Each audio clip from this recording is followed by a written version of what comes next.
Hello everyone, thank you very much for joining me. I have some important things to talk about in this video, and one of the most fun things about the work that I do is that a lot of times I will get ideas or concepts or processes presented to me to experience and to explore myself, given to me knowing that I'll get on video and talk about the experience, and I have something to talk about with you today, something that you can try and something I think will be very meaningful for a lot of you. So old souls are personal experience driven. Old souls are looking for ways to transcend the normal experience, and there are a lot of ways you can do that. You don't need drugs to do it. You can use consciousness, focus, and intention to experience some really amazing things. So we're going to be talking about that in this video. We're also going to be reading Field of Potential and letting you know how to proceed forward. We also want to talk about some of the new projects that a lot of you guys are involved in that should be working their way through into the physical. But before I really get into things, I want to let you know about a couple of things that I have going on.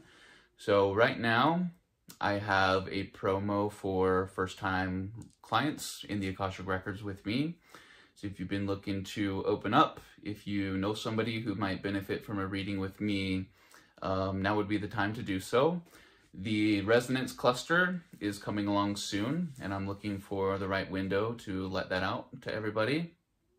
There is also a new option on my website when booking, and it's really a challenge for me during session to slow down just because there's so much information.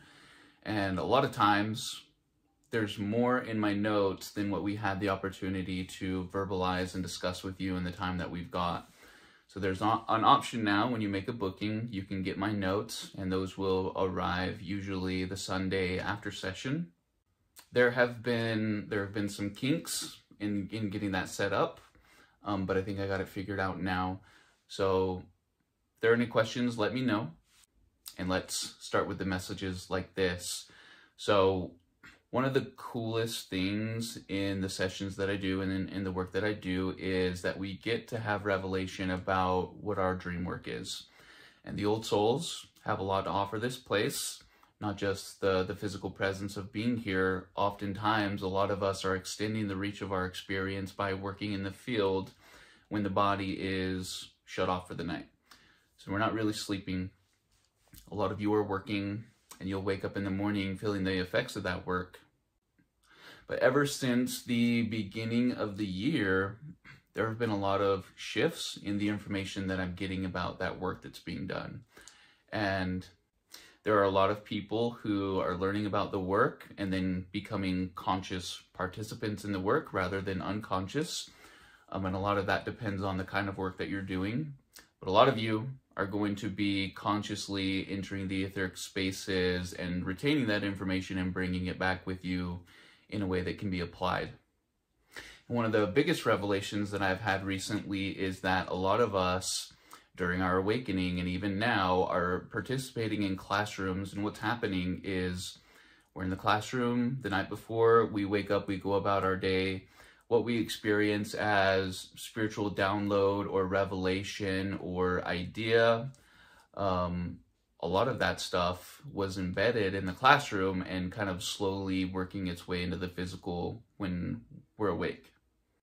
So if you were wondering how humanity is going to accelerate this awakening and the shift that we're experiencing right now, a lot of it is going to be driven by participation and learning in the spaces externally and increasing in our ability to retain and apply those things in the physical. There are millions of new souls that are waking up who will be participating before they come awake in the morning in stewardship classes. This is going to innately drive them into curiosity about who they are, what this place is, how they wound up here, how to work within it, what is universal law, what happens when we die, what is our connection with nature, are plants really alive, are animals really conscious. There is massive amounts of energy being invested in education. And what will happen is a bleed-through effect of people acting, behaving, and thinking differently than they were previously. And part of the process is those who were once students will now be participating as teachers, and the same bleed-through effect will take place. To teach is to learn twice. When you teach, you get revelation, you get downloads, you get new perspective, you get on the spot, in the act of teaching, ideas, processes, and things that you would never consider or think about if you were not in that moment teaching, opening the pathways to perceive it. So the students are learning, they're coming back differently. The teachers are teaching, they're coming back differently. And that's something I want to talk about right now. Coming back differently. A lot of you are meditating, and I do this too. We're meditating with the intention of leaving that meditation differently than we arrived. How do we do it? It's really hard. A lot of times I meditate, and I do so because frustration with the external is building up and increasingly bothering me. So what I do is I set the intention, I'm going to find a quiet place, I'm going to clear the mechanism, I'm going to leave that place differently and approach things differently. So I want to tell you about a meditation that not only changed me in the meditation, one of the most profound experiences I've ever had. In the process of spiritual awakening and development, sensory deprivation can go a really long way because you're quieting your external sensors and giving them the opportunity to integrate into the etheric, to the ethereal. So part of the awakening and expansion and making everything conscious process is disengaging from the external and using that sensitivity to navigate and to experience the inner world. So let's say you want to do this meditation, find a dark room, place where you can lay down, silence the external world with darkness and depriving yourself of sound. And what you want to do at that point is you want to observe your heart beating. Boom, boom, boom, boom, boom, boom. It can be hard to do, but you'll find once you notice the heart beating and fixate on the heart beating, that it gets louder and louder and louder and louder and louder. So the idea is not to just observe the heart beating, you want to observe that you're not in control of it. And that is something different. And that the rhythm and the beat of your heart, it can stop at any time. It can continue going indefinitely. And the fact that that heart is pumping is proof of your connection to all that is. And it is proof that allowance and acceptance is really the only natural state to be in. And something happens when you observe the heart beating, and if you sit there and observe it for long enough, you realize that it's the Creator right there in front of you, much closer than you thought. And what happens after that realization is that there's an exchange of knowingness. There's an exchange of appreciation and admiration. But not only that, I will let you know that after several minutes of observing this rhythm, this source, I got to experience what is called transcendental serenity. And in that moment, I felt like I had the most profound chills I've ever experienced in my life, pulsating and radiating through my body and from my body. And it was as if both myself and this source had been waiting an eternally long time to have the opportunity to kind of observe each other in this way. So open yourself up to different kinds of experiences. Continue to seek experiences that are outside of the box and driven by your natural energetic components, not driven by substance. Okay, and a couple more things to talk about. A lot of you are noticing that your emotional body is doing some funny things. And in the work that I do, both in session and on camera and as a dad, the emotional body being healthy, ready, and available are very important to my ability to have those experiences in the way that I want to.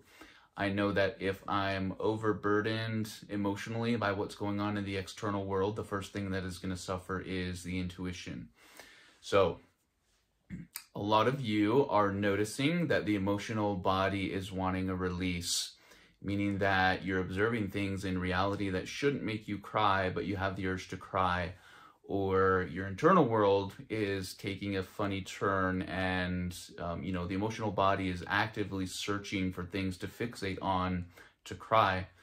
And if you're one in that position, you should let yourself cry. You should let go of any of the judgments or the things that the external world tells us about that process. If the emotional body is asking for a release, you should accommodate it in experiencing that release, because what will happen from that is your emotions will allow for information to be exchanged dimensionally to you. You'll be able to retain it, unpack it, hold it long enough to study and make sense of what it is. Let the emotional body facilitate the dimensional exchanges that you're looking for, and don't let the external world occupy all of that space that's needed. So if you're worried about having a breakdown or a blow up, if you let yourself cry, you're going to open those pathways so that information can come through and that you can feel more purposeful, clear, and connected. Don't let yourself shame yourself for opening up in that way, because I will let you know that some of my most profound revelations on the spiritual path has come immediately after blowing up at my guides, or venting to my guides, or letting myself break down and cry when maybe human me isn't really comfortable in doing that. Listen to your body, listen to the systems, accommodate those systems when they require action from you. Don't let the external world be what drives the experience and perspective. Just follow your instincts, follow your intuition, let them take you where it will. If you're feeling like you need to cry, it might be because there's something very important for you in the next few days after to receive, and you need to do so in the right way. Another thing that you guys should look out for, and there are going to be massive campaigns to get you and I and anybody else for that matter to feel guilty about the abundance and the prosperity that they have. And keep in mind as you go forward, and this will save you a lot of trouble, old energy and density deal in guilt, shame, and fear. There are going to be a lot of efforts to make people feel guilty, not just for the possession of abundance and prosperity, but for the pursuit of it. But I will tell you, the only reason a poor person has what they have, the only reason a rich person has what they have, is because it was either facilitated by the Creator or allowed by the Creator. There's no in between. If you look outside your window, if you see a person who is in complete abundance and prosperity and you judge them for that, you might as well be judging the Creator. And, we're not just talking about monetary abundance. That is a small aspect of abundance, and maybe even the least important part of abundance. And a lot of the people that we see out in the world that we perceive as being abundant and prosperous and thriving are not actually experiencing that. So the campaigns to make you feel ashamed and guilty about the abundance and prosperity that you have or that you're in pursuit of is a direct tactic against the Creator in this place. And I will reaffirm with you now that it is gratitude for what we have, whether it's perceived as being abundant or limited. It is gratitude for the things that we have that will shift the paradigm in this place from top to bottom. Anyway, that will do it for today, and thank you very much for your time, and I will see you soon. Goodbye.